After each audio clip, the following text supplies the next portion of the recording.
أستغفر الله العظيم الذي لا إله إلا هو الحي القيوم وأتوب إليه.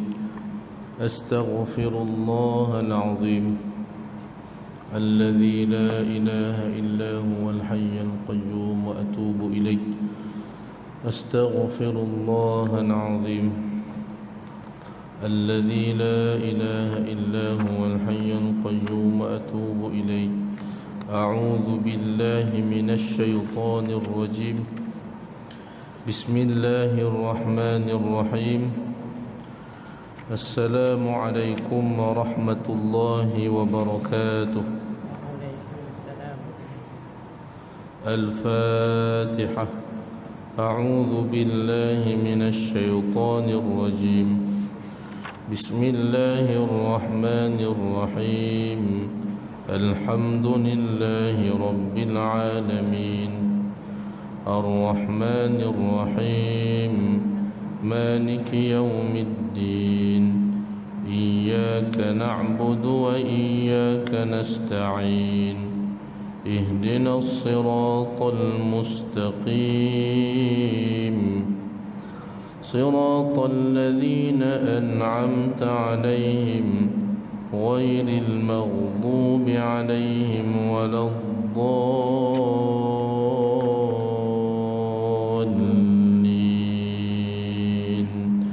آمين. الحمد لله رب العالمين وأفضل الصلاة وأتمه التسليم على الحبيب الشافي سيدنا ونبينا محمد وعلى آله وأصحابه أجمعين. قال رب اشرح لي صدري ويسر لي أمري واحلل عقدة من لساني يفقه قولي. سبحانك لا علم لنا إلا ما علمتنا إنك أنت العليم الحكيم. ولا حول ولا قوة إلا بالله العلي العظيم. اللهم فقهنا في الدين وعلمنا التأويل وافتح علينا فتوح العارفين يا أرحم الراحمين. اللهم اجعلنا من الذين يستمعون القول فيتبعون أحسنه. اللهم ارزقنا متابعة النبي محمد صلى الله عليه وسلم أولا وآخرا وظاهرا وباطنا وفعلا وقولا وعبادة وعملا صالحا. وصلى الله على سيدنا ونبينا محمد وعلى آله وصحبه أجمعين. أما بعد. قال الله سبحانه وتعالى في القرآن العظيم بعد أعوذ بالله من الشيطان الرجيم. بسم الله الرحمن الرحيم. وما أرسلناك إلا رحمة للعالمين. صدق الله العظيم. الفضيلة Tuan Imam, Al-Afadilah Tuan-tuan guru, para alim ulama, pengurusi dan seluruh ahli jawatan kuasa Masjid At-Taqwa, muslimin dan muslimat, hadirin dan hadirat yang dirahmati dan dikasihi Allah Subhanahu wa ta'ala sekalian. Alhamdulillah, pertama-tamanya syukur yang tidak terhingga kita panjatkan ke hadirat Allah Subhanahu wa ta'ala kerana dipertemukan di dalam majlis halaqah ilmu, majlis yang mulia insya-Allah, di tempat yang mulia, dan kita membicarakan tentang insan yang paling mulia di sisi Allah Subhanahu wa ta'ala, iaitulah junjungan besar Nabi kita Nabi Muhammad sallallahu alaihi wasallam. Dengan berkat bicara sirah Nabi sallallahu alaihi wasallam, semoga Allah Subhanahu wa ta'ala memuliakan kita di dunia sehingga hari akhirat kelak insya-Allah. Amin ya rabbal alamin. Dan samping itu kita selawat sama-sama terlebih dahulu kepada baginda Rasul sallallahu alaihi wasallam. Inna Allah wa malaikatahu yusalluna 'alan nabi ya ayyuhalladzina amanu sallu 'alaihi wa sallimu taslima. اللهم صل على سيدنا محمد وعلى آل سيدنا محمد. اللهم صل على سيدنا محمد وعلى آل سيدنا محمد. اللهم صل على سيدنا محمد وعلى آل سيدنا محمد. اللهم صل على سيدنا محمد وعلى آل سيدنا محمد.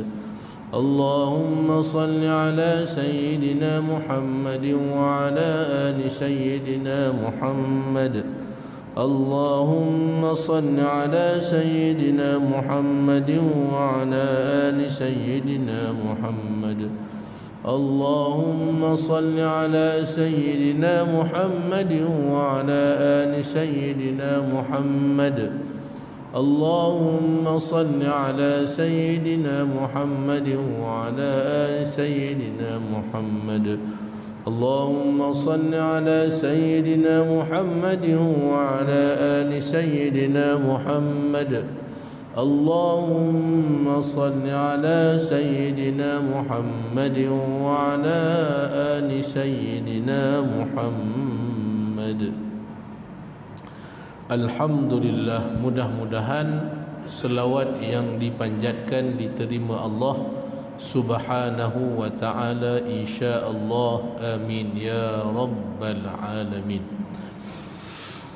Menerusi kitab Rahiqul Makhtum karangan Syekh Safiyur Rahman Al-Mubarakfuri rahimahullahu ta'ala, wa nafa'ana Allahu bi'ulumihi fid darain amin. Yang ada kitab boleh buka pada muka surat 335 pada tajuk aktiviti ketenteraan antara Badar dan Uhud, antara peperangan Badar dan juga peperangan Uhud. Biasa kalau kita bicara peperangan Badar, biasanya tuan-tuan diringkaskan selepas terus daripada peperangan Badar itu peperangan Uhud. Akan tetapi menerusi kitab Rahiqul Makhtum ada beberapa kisah, iaitulah sebelum terjadinya peperangan Uhud itu, di antara Badar dan juga peperangan Uhud, beberapa peristiwa yang disebutkan, antara kisah yang sememangnya, kisah yang hebat dan juga kisah yang penting berlaku kepada Rasulullah sallallahu alaihi wasallam. Peperangan Badar ialah pertembungan bersenjata yang pertama antara orang-orang Islam dengan orang-orang musyrikin Quraisy Mekah. Peperangan yang pertama tercetus di antara orang-orang musyrikin Quraisy Mekah dengan orang-orang Islam. Kalau sebelum itu mereka tak pernah beradu mana satu yang kuat antara orang Islam dan juga orang Quraisy. Apatah lagi saat beradanya di bumi Mekah Al-Mukarramah. Jadi orang Islam terus menerus ditindas. Orang Islam terus menerus mereka disakiti, termasuklah Rasulullah sallallahu alaihi wasallam. Kita bincangkan tuan-tuan pada kuliah-kuliah yang lepas bagaimana hebatnya ujian cabaran yang dilalui oleh Nabi sallallahu alaihi wasallam dan juga para sahabat, sehingga ada satu tajuk khusus yang menceritakan bagaimanakah kesabaran, hebatnya kesabaran mereka-mereka para sahabat Nabi ridwanullahu taala alaihim ajma'in dalam menghadapi semua ujian itu. Tapi beradu tenaga terus berperang di bumi Mekah tu tak pernah berlaku. Yang berlakunya penindasan terus-menerus ditindas, itu ada sampai ada yang syahid. Sehinggalah hijrah Rasulullah sallallahu alaihi wasallam ke bumi Madinah Al-Munawwarah, iaitulah pada tahun 13 kenabian Nabi sallallahu alaihi wasallam. 2 tahun selepas itu barulah tercetusnya peperangan Badar Al-Kubra. Itu pun setelah terjadi beberapa provokasi yang dilakukan oleh orang-orang musyrikin Quraisy Mekah. Jadi itu di antara pertemuan yang pertama, pertemuan peperangan berdarah yang pertama antara orang Islam dan juga orang-orang musyrikin. Ia adalah peperangan pemisah yang membuatkan orang-orang Islam mendapatkan kejayaan besar sehingga menjadi perhatian orang-orang Arab seluruhnya. Masakan tidak, muslimin para jemaah sekalian, kerana orang-orang Quraisy Mekah, mereka ini diibaratkan seperti ketua kepada orang-orang Arab yang lainnya. Jadi kalau orang Arab Mekah kan, mereka ni buat apa, yang lain ni biasa follow, dia akan ikut. Itu yang termasuk dalam bab sembahan berhala tu kan, diikut Mekah, ikut. Hari ini tuan-tuan mungkin tidak keterlaluan, mungkin tak keterlaluan lah, saya nak sebutkan, ada juga orang Islam kita apa-apa je ikut Mekah. Sampai habis solat tu kan, mentang-mentang baru balik Mekah kan, baru seminggu balik Mekah, terus habis solat tu dah tak zikir lah. Dah tak zikir lah. Sebab apa? Sebab dia kata Mekah tak ada pun, dia ingat macam Mekah, dia bangun terus. Itu masalah tu kan. Semua nak ikut, padahal tak ada ilmu pun kan, ikut Mekah semua. Bukan semuanya, maknanya ianya yang bertepatan dan bersesuaian dengan masyarakat kita, khususnya masyarakat Islam di dalam negara kita ni. Jadi apa yang tak semestinya semua yang kita tengok tu baik. Sampai yang kan, yang terbaru ni tarawih ada 10 rakaat. Tarawih. Yang saya takutnya nanti, takut nanti kan, Malaysia pun follow juga. Sebab apa? Mekah buat. Sudah. Kan, kalau dulu dengan hujahnya itu, hujahnya ini kan, Mekah dia buat 23, kita 23. Alhamdulillah ada dalilnya itu ini. Jadi sekarang ni 10 pula. Sudah. Lepas pada Covid itu katanya 10 rakaat untuk solat tarawih. Sekarang alhamdulillah lah kat Malaysia tak ada yang follow lagi. Takut. Sebab biasanya apa yang Mekah buat, yang lain ikut. Kan, banyak negara lain ikut, dia akan jadi ikutan. Sebenarnya zaman Arab macam tu juga. Zaman masyarakat Arab Quraisy, mereka yang mentadbir Mekah, ramai sekelilingnya ikut apa sahaja yang dilakukan oleh orang-orang Mekah. Jadi bila tengok kekalahan itu pada mereka, ini memang satu tamparan yang sangat hebat.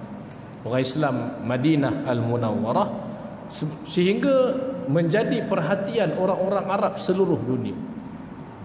Kejayaan yang sangat besar dilalui oleh orang-orang Islam. Orang yang paling tidak senang, paling tidak suka, bukan kemenangan orang Islam tu semua suka. Ramai juga yang tak suka, tuan-tuan. Jadi kena ingat tu, sama ada kita menang atau kalah. Kalau menang kena ingat, bukan semua orang suka kita menang. Bukan semua orang suka kita menang. Jadi kalau menang ke, kalau ada yang gembira tu kan, ketahuilah ada juga yang tak suka di atas kemenangan kita. Baik, dalam peristiwa peperangan Badar, orang yang paling tak senang dengan keputusan peperangan ini ialah mereka yang kerugian besar dan terlibat secara langsung dalam peperangan itu, iaitulah orang-orang musyrikin Quraisy Mekah. Paling tak suka memang mereka lah. Paling benci, paling sedih, memang mereka lah.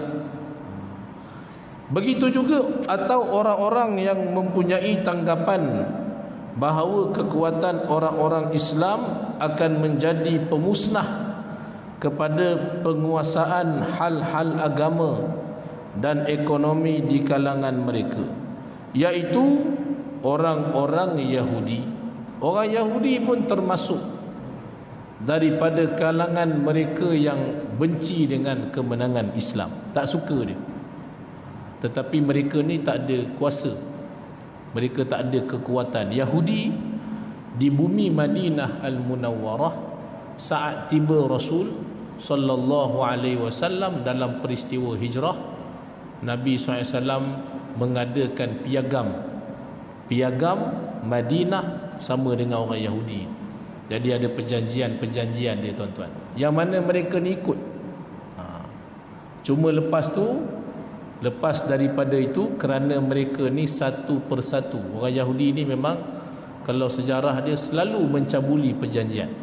Dia buat janji, lepas tu dia yang mencabuli perjanjian. Satu demi satu mereka mengkhianati perjanjian mereka dengan Rasulullah sallallahu alaihi wasallam, dan Rasul sallallahu alaihi wasallam mengambil tindakan atas mereka. Jadi antara yang benci kepada kemenangan Islam, pertamanya orang musyrikin, yang keduanya Yahudi dekat Madinah. Padahal mereka berada di bawah lembayung kita sebut kepimpinan Rasulullah sallallahu alaihi wasallam, ibarat warga negara Madinah, tapi dia benci, tak suka dia dengan kemenangan baginda Rasul sallallahu alaihi wasallam, kemenangan orang-orang Islam di bumi Madinah Al-Munawwarah. Sejak umat Islam mencapai kemenangan dalam peperangan Badar, dua pihak ini semakin meruap-ruap kemarahan dan kebenciannya terhadap umat Islam. Saya ulang sekali lagi, satu orang musyrikin, satu lagi Yahudi. Dua. Yahudi kat mana? Yahudi di bumi Madinah. Kalau di belah Mekah, orang musyrikin. Sebab tu nanti kita akan bicara dalam satu peristiwa peperangan lagi tuan-tuan, bagaimana Yahudi ini mereka bukan sekadar khianat bahaya betul, khianat pada negara Madinah. Mereka pergi pakat dengan orang musyrikin, padahal agama berbeza tu, tapi punya musuh kepada Islam, dia pakat. Dia hasutnya orang-orang musyrikin Mekah dan beberapa orang Arab sekeliling, sehingga pakatan mereka ini tuan-tuan terbentuknya seramai 10,000 bala tentera yang dikenali sebagai Ahzab. Ahzab ni maknanya kumpulan sekutu. Jadi mereka ni kepung 10,000 ni bilangan yang sangat ramai, sebab orang Madinah pun tak cukup 10,000 orang. Jangankan kata tentera dia, termasuk kanak-kanak, termasuk wanita, tak sampai 10,000 orang. Nak kata punya dahsyat pakatan yang mereka adakan antara orang Yahudi, orang musyrikin Quraisy Mekah, dan juga orang-orang Arab yang bencikan Nabi, yang bencikan kepada Islam. Tapi selepas peperangan Badar ni, yang paling jelasnya dua itulah, Yahudi dan juga orang-orang musyrikin. Terhadap mereka ni disebutkan di dalam Al-Quranul Karim, Allah Ta'ala berfirman, la tajidanna ashaddan nasi adawatan lilladzina amanu al-yahuda walladzina asyraku. Yang bermaksud, demi sesungguhnya engkau wahai Muhammad sallallahu alaihi wasallam akan dapati manusia yang keras sekali permusuhannya kepada orang-orang yang beriman. Tuhan sebut asyaddan nasi adawah, maknanya manusia yang paling keras sekali memusuhi permusuhannya kepada orang-orang yang beriman. Lilladzina amanu, Tuhan sebut al-yahud walladzina asyraku, iaitulah orang-orang Yahudi dan juga orang-orang musyrikin Quraisy. Baik muslimin para jemaah sekalian, itu disebutkan di dalam Al-Quranul Karim. Di Madinah Al-Munawwarah itu dah dua musuh dah, kan? Dua musuh dah, jelas, terang. Bak Yahudi lepas ni satu-satu dia akan cuba memperlihatkan kebencian, permusuhannya kepada Nabi SAW. Satu persatu mereka akan perlihatkan. Tapi ada satu lagi musuh dekat Madinah.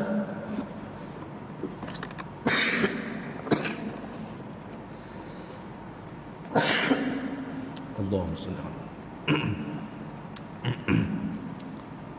Di Madinah Al-Munawwarah ada musuh dalam selimut. Ada satu lagi musuh. Ya Allah, ingatkan dah habis dah musuh, kan? Dah jelas dah. Ya, musyrikin, orang Yahudi. Tapi ada lagi. Tak cukup dengan dua ni. Tapi yang disebutkan Quran, kan? Itulah dua tadi.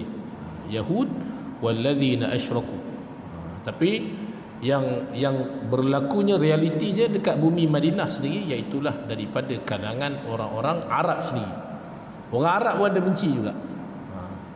Dan mereka ini adalah golongan munafiqin. Munafik ni mereka muncul pada saat ini, tuan-tuan. Dia muncul masa ni, orang-orang munafik.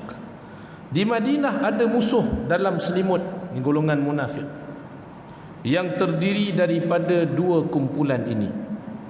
Mereka masuk Islam kerana sudah tidak ada ruang untuk mendapatkan kedudukan terhormat mereka.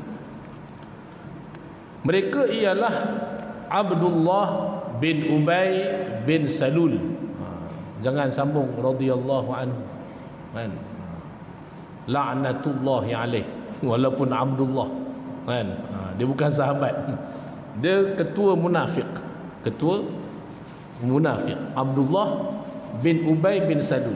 Dia Yahudi ke siapa, tuan-tuan? Dia Arab. Dia orang Arab. Tapi dia tali barut kepada Yahudi. Yahudi ni kalau nak buat kacau ke, dia akan gunakan Abdullah bin Ubay. Begitu juga sebaliknya. Abdullah bin Ubay ni dia tengok mana yang lebih berat menang, kan? Ada ketika kalau tengok masa Islam menang, dia join dengan Islam. Tu Abdullah bin Ubay, munafik. Kalau dekat tengok Yahudi macam nak menang, dia pergi ke Yahudi. Itu Abdullah bin Ubay dan konco-konconya. Quran sebut la ilaha ula wa la ilaha ula mudhabdhabina baina dhalik. Dia mudhabdhab, kan? Tidak tentu di antara kedua. Mudhabdhabina baina dhalik. La ilaha ula wa la ilaha ula. Ni yang disebut sebagai munafiqin, golongan munafiqin. Ketuanya adalah Abdullah bin Ubay bin Salul, la'natullahi alaih. Dia dan juga para sahabatnya. Dia ada sahabat-sahabatnya.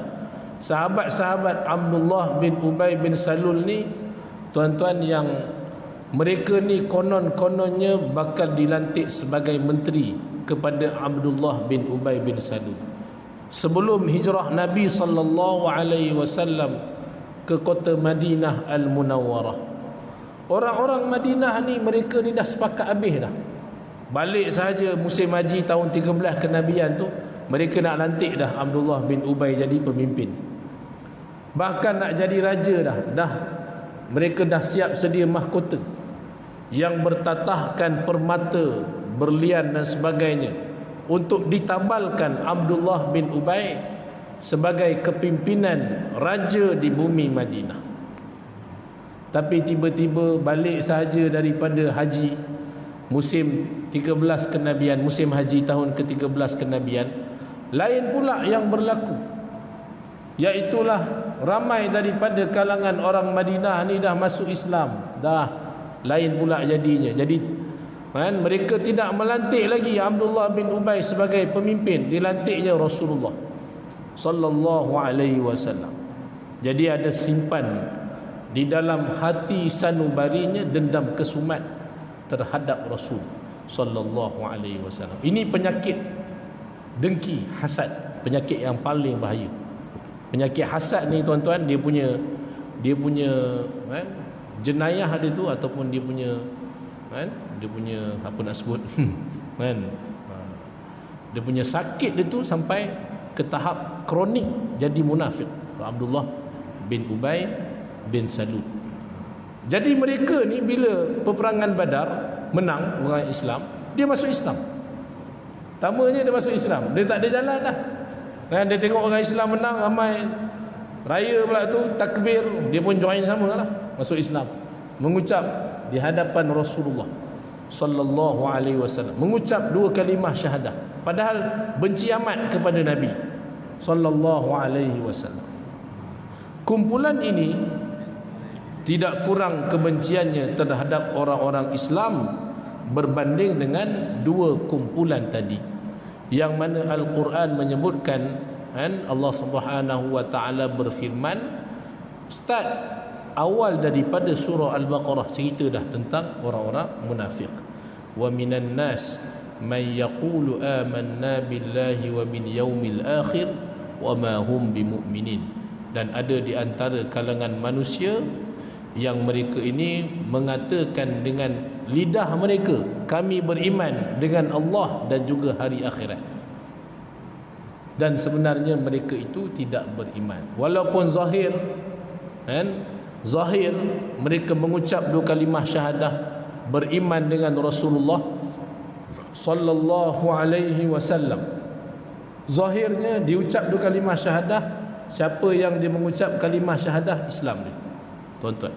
Yang dalam hatinya hanya Allah Subhanahu wa taala Maha mengetahui, sama ada benar Islamnya ataupun sebaliknya, yang itu serah pada Allah.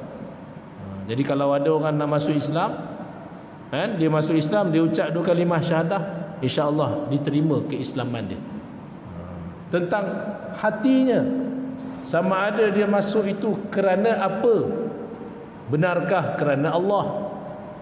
Benarkah kerana iman? Ataupun kerana yang lain, kerana harta? Ataupun macam Abdullah bin Ubay, dia masuk Islam juga, masuk Islam, beriman awalnya, kan? Tapi dia masuk kerana apa? Kerana tengok Islam menang masa tu, dia masuk, join sama masuk. Jadi mana yang menang, kan? Kalau menang dia join sama, kan? Jadi kalah dia keluar pula. Banyak juga, kan, yang berlaku seperti itu. Masa menang bersama.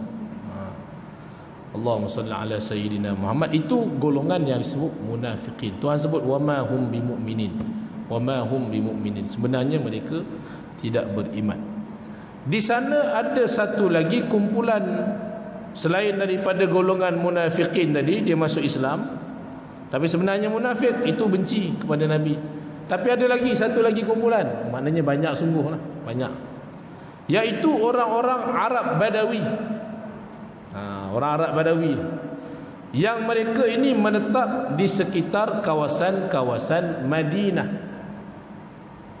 Mereka ini tidak mempedulikan langsung tentang hal-hal iman dan juga kufur, tak peduli pun. Sama ada bab iman ke bab kufur, itu bukan menjadi keutamaan mereka. Tetapi mereka adalah golongan penyamun dan perompak. Dengan kemenangan umat Islam, timbullah kebimbangan mereka. Sebab mereka ni, tuan-tuan, bukan senang Rasulullah sallallahu alaihi wasallam nak basmi kumpulan ni. Kumpulan ni dia tak ada tempat. Dia tak ada kampung khusus. Tu susah tu, nak sebut susah. Nabi SAW tetap membasmi dan juga membantras kumpulan. Kumpulan ni, tuan-tuan, mana sahaja ada rombongan dagang yang melalui padang pasir, mereka akan pergi ke arah tersebut. Dia akan rompak. Lanun, kan? Kalau sekarang kita biasa dengar lanun laut, kan? Kalau zaman tu ada lanun padang pasir.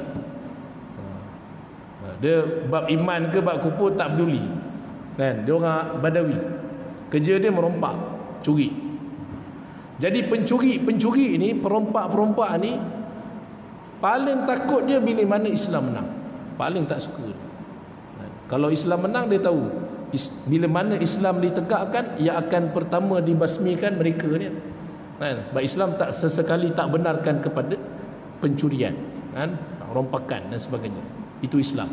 Indahnya Islam ni. Dia tahu yang mereka buat ni salah.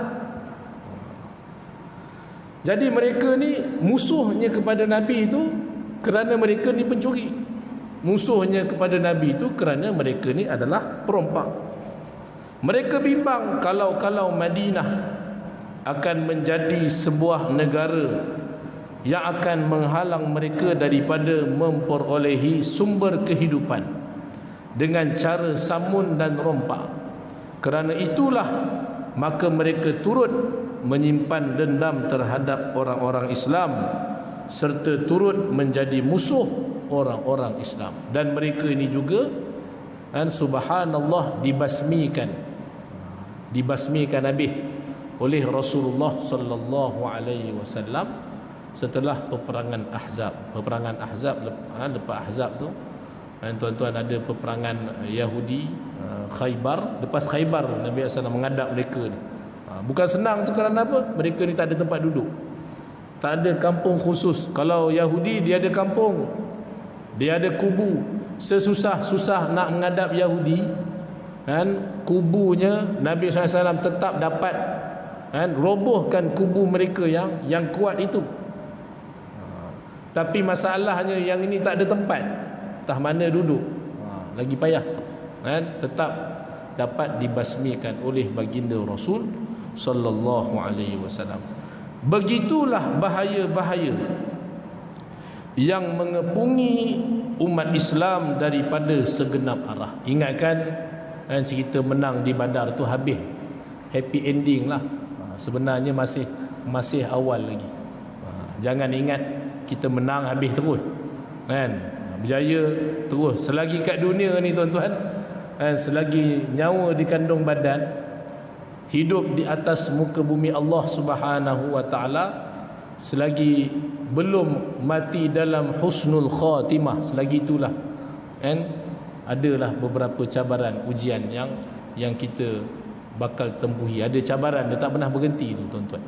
Subhanallah, itulah hidup di atas muka bumi Allah. Ingatkan habis dah, seolah-olah ianya belum berhenti ataupun belum habis, melainkan bila mana Allah SWT anugerahkan husnul khatimah. Bila husnul khatimah tu Masya Allah, tenanglah, tenang amat, berehatlah, mudah-mudahan berada di alam barzakh itu tempat yang sebaik-baiknya, iaitulah raudhatun min riyadhil jannah, di antara taman daripada taman-taman syurga Allah Subhanahu wa taala. Itu yang kita selalu doakan kepada mereka yang telah meninggal dunia. Allahumma ja'al qabrahu raudhatan min riyadhil jannah. Ya Allah, jadikanlah kuburnya itu taman-taman daripada taman syurga Allah Subhanahu wa taala. Jadi episod tu selagi belum meninggal dunia, selagi tu tak habis. Subhanallah. Macam itulah kehidupan kita pun macam tu juga. Kita akan hadapi berbagai-bagai ujian dan cabaran. Ingatkan nak relax, ingatkan ada ujian, ada cabaran dia. Subhanallah. Sehinggalah kita bertemu dengan Allah Subhanahu wa ta'ala. Muslimin, para jemaah sekalian, jadi itu semua cabaran yang dilalui dan dihadapi Nabi SAW. Kalau ikutkan semakin rumit, menang makin besar cabaran. Sebab apa? Makin banyak musuh, segenap segi musuh. Orang musyrikin, orang Yahudi, golongan munafikin, orang-orang Arab Badawi. Orang Arab Badawi yang tidak ketentuan hala tempat duduknya, dan mereka ni adalah penyamun dan juga perompak-perompak jalanan. Namun begitu kumpulan-kumpulan ini saling berbeza tindakan yang diambil terhadap orang-orang Islam. Setiap kumpulan dengan caranya yang tersendiri. Pada mereka, cara mereka masing-masing dapat menjamin mereka mencapai maksud dan tujuannya. Di saat-saat kumpulan di Madinah dan kawasan sekitarnya berpura-pura masuk Islam dan menjalankan berbagai komplot dan rancangan serta provokasi, maka orang-orang Yahudi pula mengisytiharkan permusuhan dan membuka pekung dendam kesumat dan kemarahan mereka. Pihak Mekah pula mengancam akan mengambil tindakan keras dan mengisytiharkan akan membalas dendam. Jadi orang Yahudi, tuan-tuan, ada satu kumpulan Yahudi yang mana dalam kategori Yahudi paling VIP, kan? Paling atas, Yahudi Bani Qainuqa, kan? Tak silapnya dia yang pertama buat provokasi, permusuhan jelas dengan Rasulullah SAW. Memang banyak, terlalu banyak mereka ni berusaha menyakiti Nabi SAW, menyakitkan hati Nabi SAW. Antara kalimah yang mereka sebutkan, kan, kamu berperang, kamu orang Islam berperang dengan orang-orang bodoh yang tak tahu berperang. Maksud mereka orang Mekah. Cuba kamu berperang dengan kami, tahulah kamu, kan, siapa yang akan menang dalam peperangan tu. Ini mulut orang Yahudi.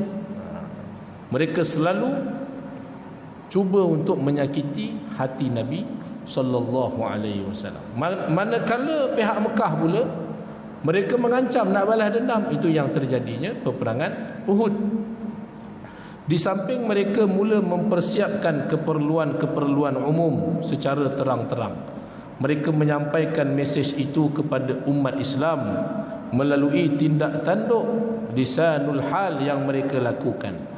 Mesej itu seolah-olah berkata, pasti akan tiba suatu hari yang indah dan masyhur.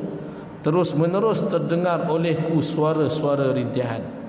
Pada realitinya mereka benar-benar telah pun merancarkan peperangan di sempadan-sempadan Madinah yang dikenali dalam sejarah dengan nama peperangan Uhud. Peperangan ini telah memberikan kesan buruk terhadap nama baik dan kehebatan umat Islam. Orang-orang Islam berusaha keras memainkan peranannya untuk membasmi bahaya-bahaya ini. Ianya jelas kelihatan melalui keterampilan kepimpinan Nabi sallallahu alaihi wasallam, dan baginda Nabi sallallahu alaihi wasallam cukup berhati-hati dalam menghadapi ancaman bahaya ini. Baginda sallallahu alaihi wasallam menampilkan satu strategi yang baik untuk membasmi bahaya-bahaya tersebut. Dalam halaman-halaman seterusnya kita akan menyebutkan secara ringkas langkah-langkah yang diambil oleh Nabi sallallahu alaihi wasallam. Jadi tuan-tuan, kita akan masuk nanti satu persatu, insya-Allah, sebelum masuk peperangan Uhud. Jadi insya-Allah kita akan cuba sambung lagi pada kuliah yang akan datang. Wallahu subhanahu wa ta'ala a'la wa a'lam. Sekadar itu dahulu yang baik daripada Allah subhanahu wa ta'ala, segala kekurangan, kelemahan daripada diri saya sendiri. Aqulu qawli hadha wa astaghfirullahal azim li wa lakum. Subhanakallahumma wa bihamdik, asyhadu an la ilaha illa ant, astaghfiruka wa atubu ilaik. Bismillahirrahmanirrahim. Wal 'asr innal insana lafi khusr illa alladhina amanu wa 'amilus solihat wa tawasaw bil haqq wa tawasaw bis sabr. Barakallahu fikum. Wassalamualaikum warahmatullahi wabarakatuh.